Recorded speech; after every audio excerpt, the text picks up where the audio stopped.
The great mistake most poor people make is not that they do not work hard. It is not that they are lazy. It is not even that they never get money in their hands. The great mistake is that they keep buying relief when they should be buying escape. That is the whole thing. I have watched this for longer than most people listening to me have been alive. I have watched families make wages overtime, bonuses, tax refunds, severance checks, small inheritances, and years of honest effort disappear into the same few categories over and over again. And every time the ending is the same, they still feel behind. They still feel tight. They still feel one bad month away from trouble. They still wonder why working hard never quite turned into peace. Then, if you sit with the numbers long enough, you begin seeing the truth. It is not usually one giant disaster. It is 7 or 8 small habits dressed up as normal life. A purchase here, a payment there, a little convenience, a little hope, a little status, a little comfort, a little relief after a long week. None of them looks fatal on its own. That is why the pattern is so dangerous. The machine that keeps people poor is rarely dramatic. It is repetitive.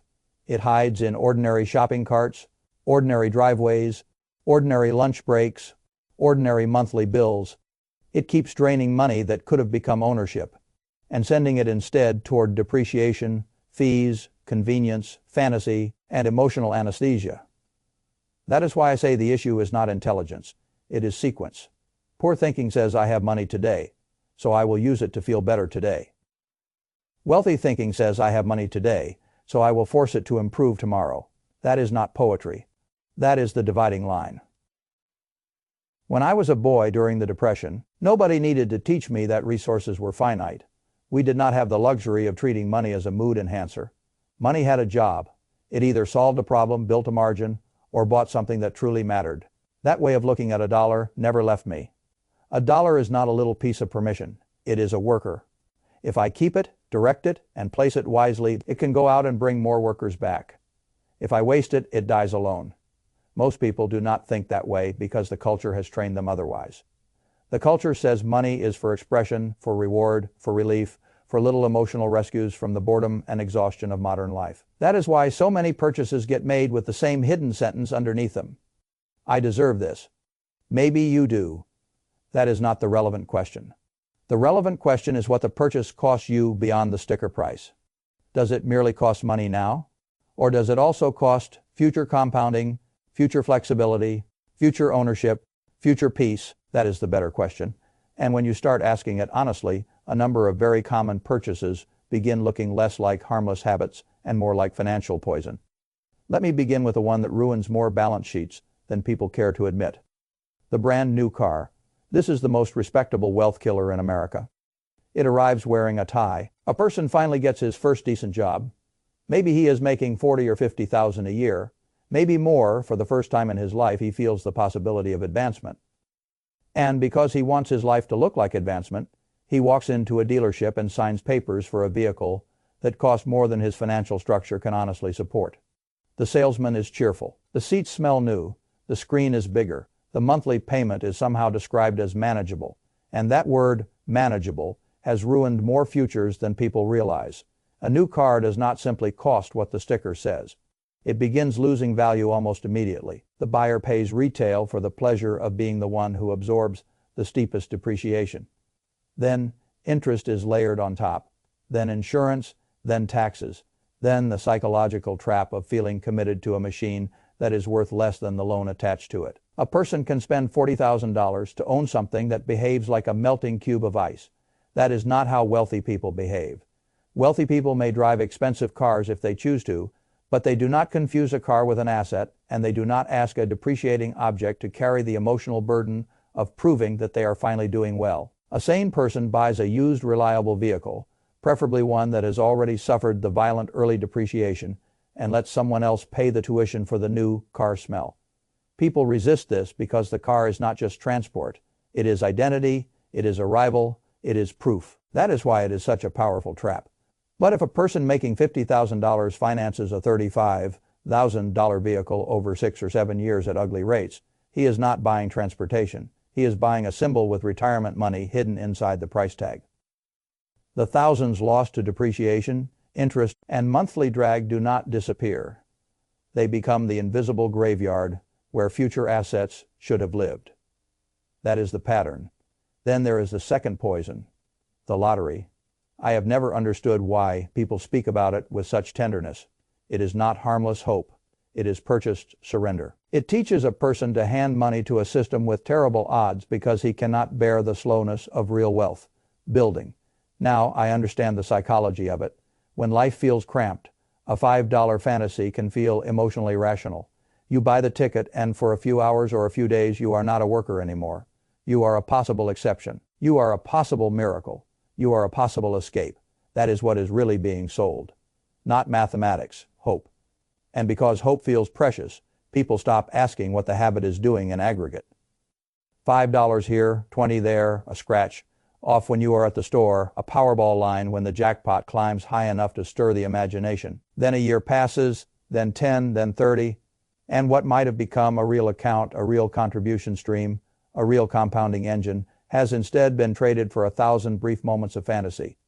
The lottery is one of the purest examples of poor thinking. Not because dreaming is bad, because the dream is being rented at a terrible price. A person who regularly spends money on lottery tickets is teaching his own mind the wrong lesson about escape. He is teaching himself that freedom will arrive from an event instead of from repetition. He is teaching himself to wait for luck rather than to build ownership. That lesson poisons everything else. Real wealth is boring at first. The lottery sells excitement. That alone explains why the public overbuys the ticket and underfunds the IRA. If I gave you a choice between a very low probability of a miracle and a very high probability of a better life through discipline, your emotions might choose the miracle first. Your arithmetic should not. That leads naturally to the third poison, payday loans and cash advances. These are not financial products in the way decent credit is a financial product. They are emergency predation. They exist because millions of people are structurally naked. One broken transmission, one late bill, one missed shift, one school expense, one rent shortfall, and the whole household tips into crisis. A payday lender steps into that moment and offers speed disguised as rescue. It is not rescue. It is oxygen sold at a fire. When a person borrows $500 and owes back far more in a matter of weeks, he is not solving a problem. He is moving the problem into a darker room where it begins compounding at absurd speed. Rollovers happen. Fees stack, shame grows, the household gets more desperate, not less. This is why I always tell people the first emergency fund contribution is not about optimization. It is about self-defense. $25 a month can look laughably small until the day you need $400, and that little pile of accumulated dignity keeps you from walking into one of these traps. People think emergency funds are for neat people. No, emergency funds are for people who do not want to become prey. If you are already inside this cycle, I do not want delicate language around it. The debt must be attacked, negotiated, replaced, or escaped by any less destructive channel you can find. A landlord conversation is better. A utility payment plan is better. A payroll advance is better. Selling something is better. Swallowing your pride and asking family for a bridge is often better. Payday debt is what happens when time pressure meets no liquidity. That is why it belongs in the category of financial poison. The fourth poison is subtler because it hides inside the monthly payment. Rent to own furniture, electronics, and household goods. This industry survives by translating total insanity into affordable-looking increments. That is its genius. A couch is not sold as a $4,000 mistake. It is sold as $69 a month. A television is not sold as predatory markup. It is sold as $39 a month. The monthly framing blinds the buyer to the total bill. That is the trick. Once the mind starts budgeting by payment, instead of by full cost, it becomes very easy to buy life at 4 times retail, while telling yourself you are simply managing cash flow. But managing cash flow is not the same thing as managing wealth. A couch is not a productive asset. A television is not a productive asset. A dining set financed over 6 years at grotesque implied rates is not evidence that you are furnishing a home responsibly. It is evidence that you are paying elite prices for ordinary goods because your balance sheet has too little room to wait, search, and buy sensibly. This is what poverty does. It taxes patience, and the rent-to-own industry monetizes that impatience beautifully. The better answer is not glamorous. Used furniture, estate sales, marketplace listings, thrift stores, family hand, me-downs, temporary imperfection. All of that is financially superior to turning a sofa into a multi-year debt obligation. Your job, when you are still building the base, is not to have a showroom. Your job is to stop bleeding future cash flow into objects whose only function is to help you imitate a stability you have not yet built. That is the fifth poison too, in a different form. Extended warranties and little insurance products on small consumer items. This is one of the sneakiest drains because it hides inside the language of prudence. Protect your purchase. Cover your device. Guard against accidents. Take the peace of mind. Peace of mind is expensive when sold one little checkbox at a time. Most of these products are statistically designed to favor the seller, not the buyer. The item is often already covered for a while. Your credit card may already extend the warranty. The replacement cost may be manageable if you had simply saved the premium yourself. Yet the average person, because he is trained to fear inconvenience, and because he often lacks a proper cushion, keeps paying tiny monthly or one-time fees to insure things that would not actually destroy him if they broke. This is backwards. Insurance should protect against catastrophe, not irritation. A house fire deserves insurance. A major medical event deserves insurance. A car accident deserves insurance. The headphones do not. The laptop may not. The phone often does not if you have the slightest bit of discipline. People say they are buying safety. Often they are buying surrender of their own responsibility to build a tiny self-insurance buffer. This is what I mean when I say many bad financial habits are really outsourced adulthood. Instead of creating a small reserve for predictable nuisances, people rent reassurance from corporations that know the math is in their favor. You do not become wealthy by insuring every inconvenience. You become wealthier by reserving insurance for ruin and handling the smaller blows through your own structure. Now let us talk about entertainment, because almost no one tells the truth about this without sounding either puritanical or dishonest.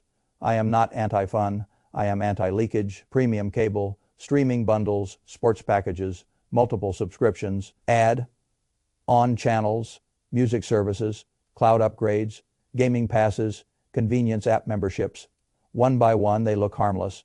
Together, they form a river of monthly outflow that many lower and middle income households have stopped even noticing. This is the new utility trap. People defend it by saying they work hard and deserve to relax.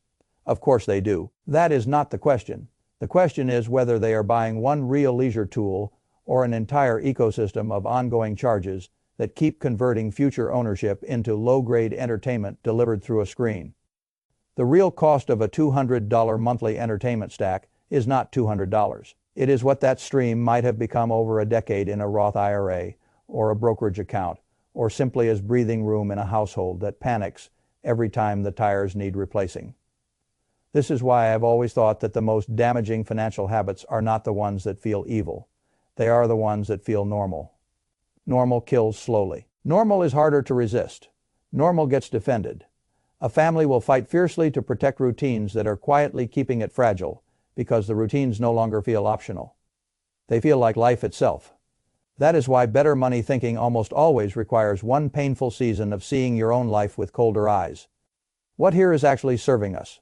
What here is only habit? What here is costing future peace in exchange for present comfort? Those are the right questions. Then there is the final poison, and it may be the most universal: fast food, convenience stores, daily paid for convenience, frictionless little purchases that never feel large enough to justify scrutiny. This is where people ruin themselves one $5 decision at a time while continuing to say with total sincerity that they are not big spenders. That sentence usually means nothing. No one goes broke because one lunch was expensive. People go broke because convenience became their financial philosophy. A coffee here, a breakfast sandwich there, lunch out every workday because life is busy. Convenience: store drinks because the gas station is on the way, delivery because the day was long, snacks because you deserve something. The numbers are individually small enough to slip past moral attention. That is why they are so dangerous. What matters in finance is not whether one purchase is outrageous. What matters is whether a category has become automatic. Automatic spending is what drains the machine. If lunch out is $200 a month more than lunch packed at home, that is not just lunch. Over years, that is investment capital. That is a Roth IRA contribution. That is emergency fund growth. That is the beginning of an ownership stake somewhere else. People hate hearing this because it sounds too small to matter. Small things repeated are exactly what matter. The difference between poor thinking and wealthy thinking is often nothing more glamorous than this. Poor thinking values relief and convenience in the moment more highly than future flexibility. Wealthy thinking forces every small decision to answer a larger question. What is this money not doing if I spend it here? That is the question the 7 poisons have in common. What are the lottery tickets not doing? What is the payday rollover not doing? What is the rent to own contract not doing? What are the warranty premiums not doing? What are the streaming bundles not doing? What are the daily convenience purchases not doing? They are not becoming your emergency fund. They are not becoming your retirement account. They are not becoming your brokerage balance. They are not reducing your dependence on next month's paycheck. They are not widening the gap between what you earn and what you need. They are not building ownership. That is why I call them poison. Not because pleasure is evil, because these categories train a person to spend on disappearance instead of on multiplication. Now let me tell you the harder truth beneath all of this. The opposite of poor thinking is not misery. The opposite of poor thinking is deliberate sequence. You do not have to cut everything at once. You do not have to become a monk. You do not have to live joylessly. You do have to stop pretending that the problem is invisible. If a person will simply identify the 1 or 2 categories on this list that are bleeding him most, cut them, and route the savings automatically toward ownership, then something extraordinary begins happening. The first month looks small. The third month begins to feel different. The 6th month becomes an identity shift. You stop being the person who always spends a little extra. You become the person who traps it. That is a huge transition. And once it happens, the machine starts feeding itself. A small emergency reserve lowers the chance of payday borrowing. Less payday borrowing means less crisis pressure. Lower crisis pressure makes it easier to avoid convenient spending born of stress. Fewer stupid little leaks make it easier to contribute to investment accounts. A growing account begins to create psychological proof that the future is real. That proof strengthens discipline. Discipline widens the gap. The gap becomes ownership. Ownership becomes peace. That is how the cycle reverses. Not through a miracle, not through a lucky ticket, through the deliberate refusal to keep buying the same poisons. I do not care whether you start with the lottery, or the car payment logic, or the lunch habit, or one useless warranty, or one streaming bundle too many. The specific first cut does not matter as much as the fact that a cut is made, and the savings are routed somewhere that compounds. That is the key. Do not merely stop buying the poison. Redirect the freed money. If you do not redirect it, life will claim it back. Life always has ideas for unclaimed money. That is why I like automatic transfers the day after payday. The money leaves before your emotions can conduct a meeting about it. It goes to a Roth IRA if you are eligible, or a traditional IRA, or a brokerage account, or a high-yield savings account until the shield is built. The exact container matters less than the habit. Money saved is good. Money automatically redirected into ownership is much better. This is the part many people miss. Wealth is not built mainly by giant salaries. It is built by keeping more of what you make and forcing those retained dollars to become workers. That is what discipline really is. Not denial for its own sake. Recruitment. I want you to imagine every small avoided purchase as one more worker added to your team. Skip the lottery ticket. There is a worker. Skip the overpriced lunch. There is another. Walk past the warranty. There is another. Cancel one streaming service. Another. Buy the used car instead of the new one, and you did not add one worker. You added an entire platoon. That is how the future changes. People keep looking for the giant move because giant moves flatter the ego. The truth is usually quieter. A series of better decisions, repeated with less drama than the culture finds entertaining. That is all, and it is enough. If you want to know what separates the people who eventually become financially hard to hurt from the people who stay permanently exposed, it is not IQ. It is not even income much of the time. It is what they repeatedly stop buying. Because every purchase either strengthens the future or steals from it. Every single one. There is no neutral cart. There is only sequence. And if you can learn to see the 7 poisons for what they really are, you do not merely spend less. You begin living like a person who understands that every dollar has a job and that the future belongs to the households that stop feeding the leak and start feeding the machine.